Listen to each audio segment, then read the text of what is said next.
ఈరోజు మీరు 10 షాపులు చదువుతున్నారు రూ. 95 మీకు ఆల్రెడీ ఆ రూ. 90 18% క్రెడిట్ ఉంటుంది మీ దగ్గర. 18% క్రెడిట్ ఆల్రెడీ మీ దగ్గర కట్టేశారు. మీ దగ్గర క్రెడిట్ మీ లెడ్జర్లో ఉంటుంది. సో మీరు 5% అమ్మితే మీకు తక్కువ యాక్చువల్లీ మీరు వాడుకునేది తక్కువ. క్రెడిట్ ఎంత అక్కడ కాబట్టి మీకు 5% కట్టేసుకొని 5% 18% క్రెడిట్ వాడేసుకుంటారు. మీకు నష్టం ఏం జరగదు. మీరు బెనిఫిట్ పొందుతారు వీళ్ళకి, కానీ మీరు ఇవ్వకపోతే సేల్స్ మీకు బెనిఫిట్ ఉంటుంది. మీరు 18% మీరు కలెక్ట్ చేసేసుకుని ఉంటారు 5% ట్యాక్స్. సో అది తప్పు, అట్లా చేయకూడదు. 5% మాత్రమే వాళ్ళ దగ్గర నుంచి కలెక్ట్ చేయాలి, 18% కలెక్ట్ చేయకూడదు.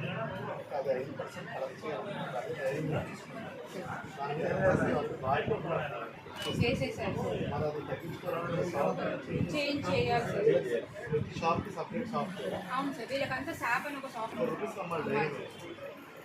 అంతే సార్. వీళ్ళకి లాస్ లేదు సార్. యాక్చువల్లీ వీళ్ళకి చెప్పాలి సార్, మీకు లాస్ లేదు, మీకు ఆల్రెడీ క్రెడిట్ ఉంది అని వీళ్ళకి.